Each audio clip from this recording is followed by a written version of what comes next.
you've seen the well-to-do upon Lenox Avenue, on that famous thoroughfare with their noses in the air, high hats and narrow collars, white spats of $15. Ya lo decíamos la semana pasada en la sección de cine con Ramón Bernardo y Diego Gismero, que se nos quedaba pendiente hablar del otro gran estreno del verano, Oppenheimer.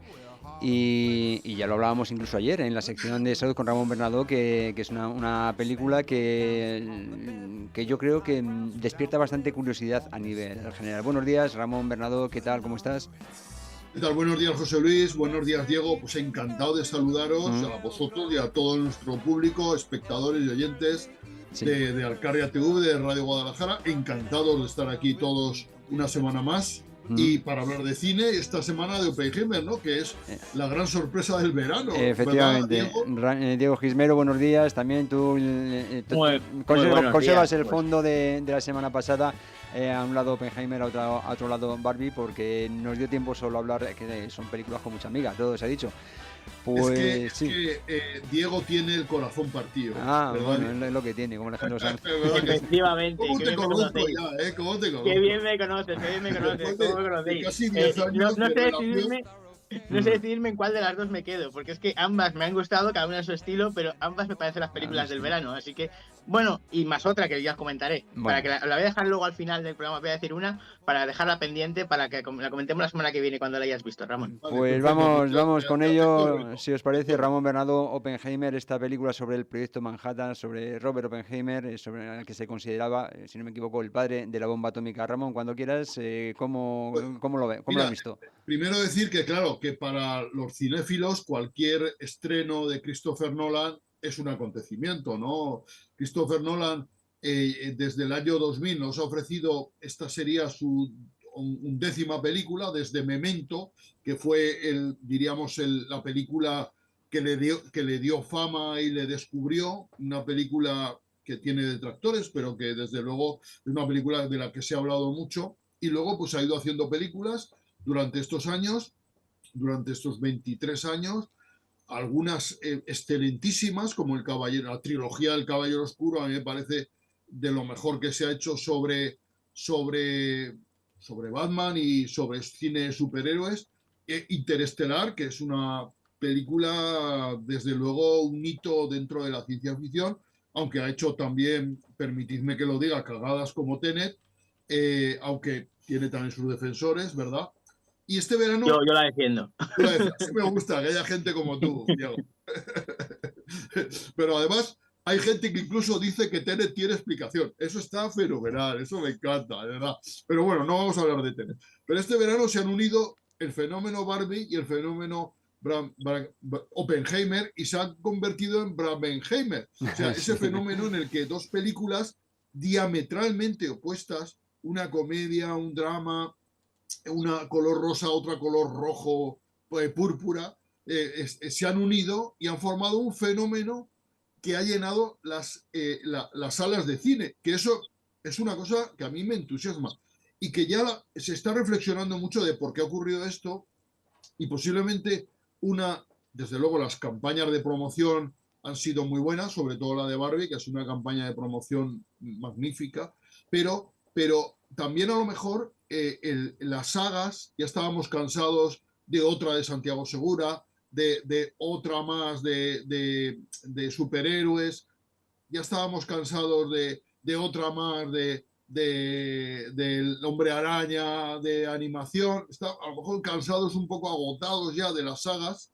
de Indiana Jones, etcétera, de Misión Imposible, o sea, cansados de las sagas y de pronto encontramos dos productos que son originales, que son los primeros, que ahora parece ser que todo el mundo se va a apuntar al fenómeno Barbie y todas las empresas productoras de muñecas van a sacar su película, que esa es otra que lo dejaremos para más adelante, pero bueno, eso sabemos que cuando uno abre la veda, al final todos entran y al final no hay sitio para todos, con lo cual, como no hay sitio para todos, algunas de esas películas van a ser fracasos seguro. Yo espero que no, pero alguna lo será, seguro.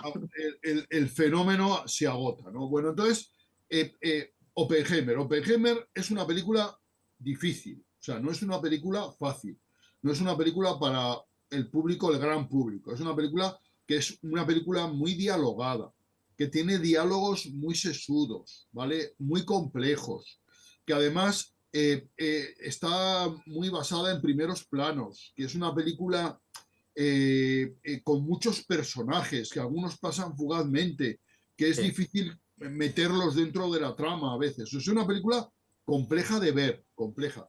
Pero la verdad es que Christopher Nolan consigue, yo creo, que a través de un montaje extraordinario, un montaje que me recuerda mucho a los mejores tiempos de Oliver Stone en el montaje, a través de una fotografía excelente y de un montaje de sonido excepcional, consigue atrapar al espectador.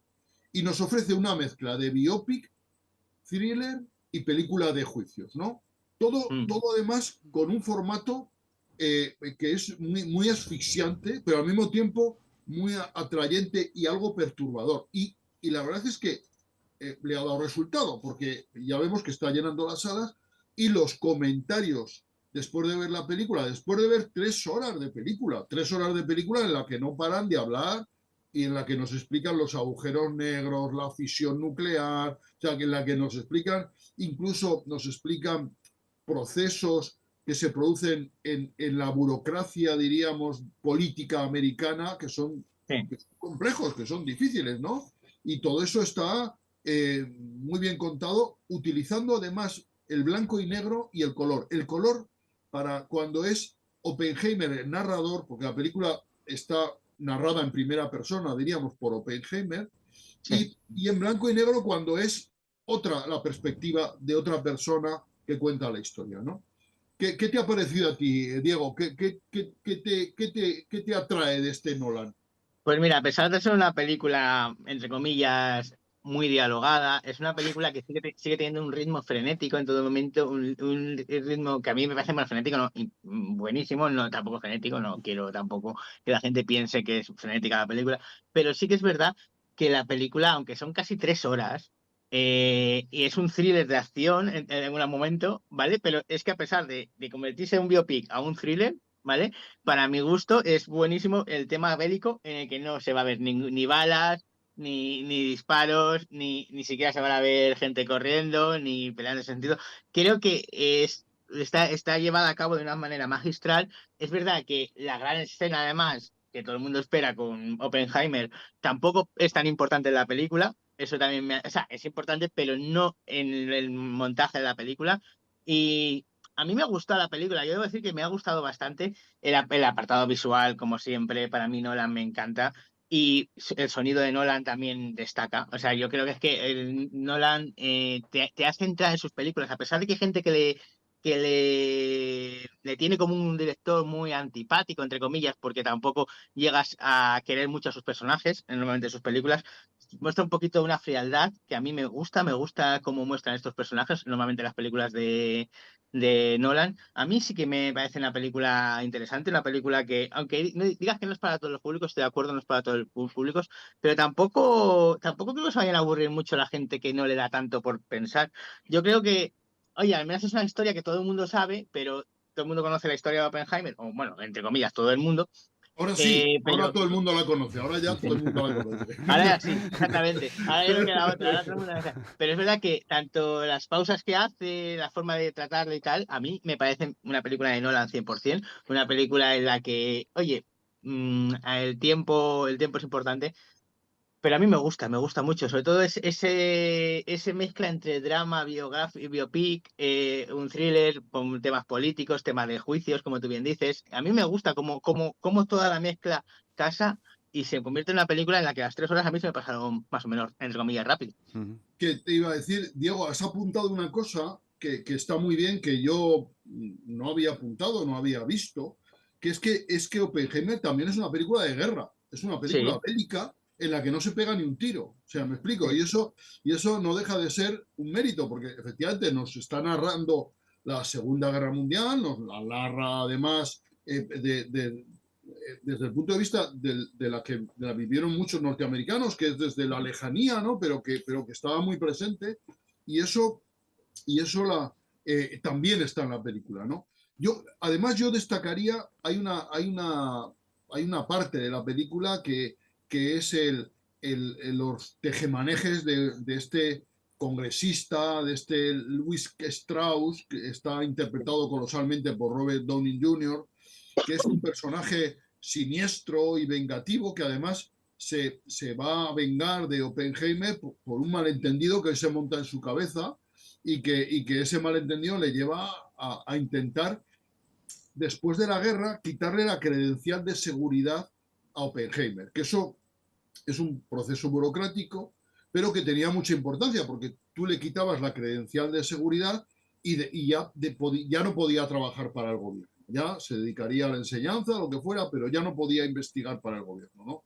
Y claro, eso ahí se la retiran por sus relaciones con el Partido Comunista. Y es que, claro, la visión de los comunistas antes o durante la Segunda Guerra Mundial y después en Estados Unidos cambia radicalmente, ¿no? Porque Sí. el comunismo en Estados Unidos antes de la guerra era visto mucho como el antifascismo, como esa lucha por las libertades y tal, y se idealizaba el mundo comunista, ¿no? La Rusia igualitaria y tal, y claro, llega después de la guerra, los rusos, que eran los aliados durante la guerra, se convierten en los enemigos después de la guerra, se genera la política de bloques, empieza la Guerra Fría y de pronto los comunistas son en Estados Unidos el demonio y todo lo que huela a comunista es mirado con muy malos ojos, ¿no? Empieza la época del macarcismo, que nosotros conocemos, los que hablamos de cine, conocemos mucho por el cine, pero que Por llevó... cine, literatura, pero en que todo, llevó a todas las literatura, facetas de la vida, de ¿no? repente los comunistas se convirtieron en los enemigos de Estados Unidos, todo eran los enemigos, siempre eran o rusos o comunistas de países inventados, pero siempre tenían en común de que el comunismo era lo malo y que lo bueno era Estados Unidos. Y entonces, Eso lo hemos visto todos. Claro, Oppenheimer cae en esa lista, ¿no? de personas, porque su mujer había pertenecido al Partido Comunista, su hermano había tenido relaciones, de hecho había ayudado a los republicanos españoles a través del Partido Comunista, aportando fondos, etc. Todo eso es visto y por todo eso se le retira la credencial de seguridad, ¿no? Y ese proceso burocrático en el que él alega en contra de la retirada, pues al final se convierte en una especie de juicio a la persona, y eso a él le destroza, ¿no? Mira, aparte de esto, yo también quería mencionar la interpretación de Cillian Murphy es sensacional, se personifica al en Oscar, ¿verdad? Oppenheimer. Claro, no sé, Oscar, las películas de Nolan nunca han tenido mucho éxito en los Oscars, y últimamente los Oscars, como están locos perdidos, que se lo dan a películas como Toda la vez en todas partes y cosas así, que son películas que... no sé, pero yo creo que Cillian Murphy, al menos como actor protagonista, debería estar nominado, al menos nominado. Lo mismo me pasa con Robert Downey Jr. como papel secundario, como actor de reparto, también debería estar. Muy potente. Hay que destacar también la actuación de Gary Oldman haciendo el presidente Truman. También. Esa entrevista que a mí me parece bestial, ese momento de la entrevista, ¿no? en el que el pobre Oppenheimer le dice: me veo las manos manchadas de sangre, y Truman le da un pañuelo y le dice: límpiate, pero si no has hecho nada, el que ha lanzado la bomba atómica, el genocida soy yo. O sea, es que es impresionante, ¿no? Esa escena es realmente bestial. No nos olvidemos. No nos olvidemos de Florence Pugh y de Emily Blunt. Ahí está también, las dos mujeres de la película. también creo que son dignas nominadas a... Bueno, es que realmente cualquiera que haya tenido esta película sería un digno nominado al Oscar. Al menos nominado. Luego ya que lo ganen es otra cosa, pero nominados deberían estar. Pero mira, Nolan siempre peca de que él no construye bien los personajes femeninos y no les da el suficiente valor. Porque aquí efectivamente Emily Blunt y Florence Pugh están estupendas las dos. Una es la mujer, la otra la amante. Pero son personajes que nos los cuentan poco, porque son personajes que tuvieron en su época una importancia grandísima, no solo en la vida de Oppenheimer, sino en la vida norteamericana, y que ahí son contados de manera un poco de pasada, un poco lateral. Yo creo que Nolan siempre ha pecado de que no sabe construir personajes femeninos, y aquí nos quedamos con ganas. Nos cuenta nos saca muchos personajes, pero a lo mejor aquí sí que debía haberse entregado un poquito más y habernos explicado un poco más estos dos personajes. Por cierto, las dos actrices, sus interpretaciones son breves, pero son estupendas, la verdad. Y yo echo en falta más espacio para estas dos actrices, ¿no? Para estas dos. Es una película demasiado centrada en los hombres de la guerra, en este momento, de la época, del periodo histórico, y han dejado a estas dos mujeres que, en cierta manera, sí que fueron importantes dentro de lo que es la vida de Oppenheimer y dentro de, en general, de todo lo que ha pasado, deberían haber tenido un poco más de protagonismo. Yo te doy la razón, pero aún así sigo pensando que esas interpretaciones son maravillosas, las de ambas. Sobre todo, a mí es que Emily Blunt me encanta. Sí, son dos actrices estupendas, y además que están estupendas, porque Emily Blunt, a pesar de su pequeño papel, demuestra diríamos, una entereza moral y unas convicciones que Oppenheimer en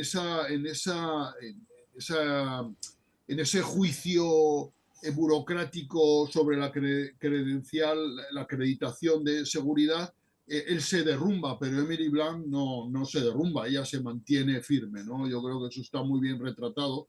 Y esto de la bomba atómica en la película, yo creo que está muy bien retratado.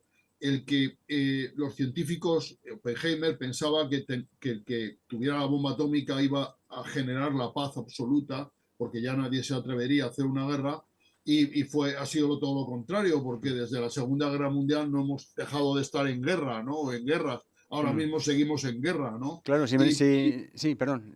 José Luis, interrúmpenos, por favor. No quise, es que, claro, estoy escuchando muy atentamente porque, bueno, yo no he visto todavía la película, tengo ganas de verla. Todavía, no te quieres verla, ¿no? Exacto. Por fin, Diego, por fin hemos conseguido que José Luis hacer una película. Eso es un hito en la historia de Alcarria TVDR. Me estáis reconduciendo al redil cinematográfico. Pues no, pero que me refiero que evidentemente he oído hablar de ella y tengo dos dudas que no tienen que ver con lo cinematográfico, puesto que no la he visto y puesto que, bueno, por mi criterio de juicio es infinitamente menor que lo vuestro.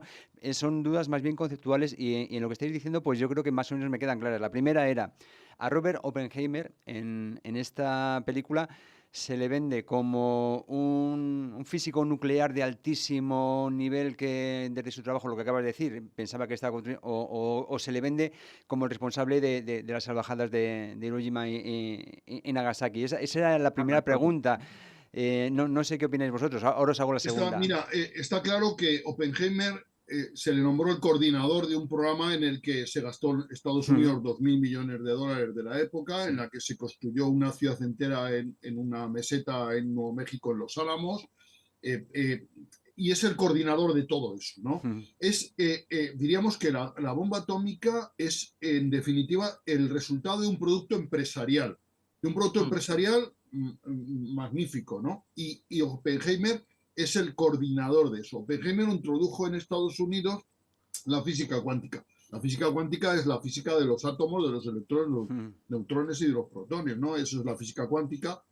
Cuando Oppenheimer empezó a hablar de física cuántica en Estados Unidos, fue el primero, y no es que fuera el científico más brillante y tal, pero fue elegido por este coronel que va a liderar, diríamos, el proyecto Manhattan para coordinar este asunto. Y Oppenheimer tiene esa visión de liderazgo y esa capacidad de coordinación. Claro, los científicos hacen investigación, ¿verdad? Y eso queda claro en la película, porque Oppenheimer, después de ocasionar 200.000 muertos de forma directa al lanzar las bombas atómicas, a mi modo de ver, de manera totalmente innecesaria y tal, pero bueno, es una opinión mía. Al final de la guerra contra el Japón, él se siente que el responsable, pero cuando va a hablar con Truman, Truman le dice, no, tú no has hecho nada, el que mandó las bombas fui yo. Y eso se lo deja claro, eso es una decisión política y militar. Y sí, Oppenheimer intervino en esas conversaciones en las que se decidía dónde lanzar la bomba, porque los militares mismos no sabían qué poderío tenía esa bomba, ¿no? Y pensaban lanzarla en objetivos militares, pero le decían, no, es que eso es muy pequeño, le decían los científicos, no, tienes que lanzarla, tienes que buscar un objetivo mucho más grande, ¿no? Sí. Y luego, por ejemplo, cuando luego se va a investigar la bomba H, que para que nos hagamos idea, tiene 1000 veces la potencia de la bomba atómica. Claro, es que dice Oppenheimer, ¿para qué investigar una bomba más potente si con esto ya destruimos más, si no hay objetivos militares suficientemente grandes para lanzar una bomba atómica? Ya, ¿para qué una bomba 1000 veces más potente, ¿no? Claro. ¿Para qué? Si ya no tiene objeto, ¿qué ganamos con eso?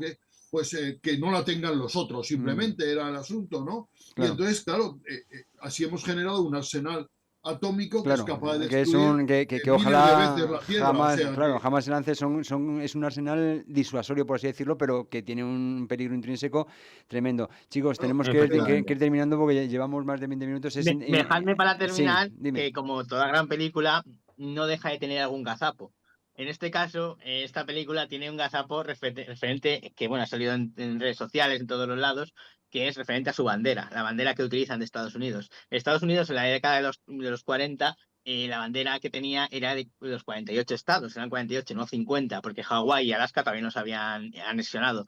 Entonces, la bandera que muestran en la película tiene las 50 estrellas, no los 48.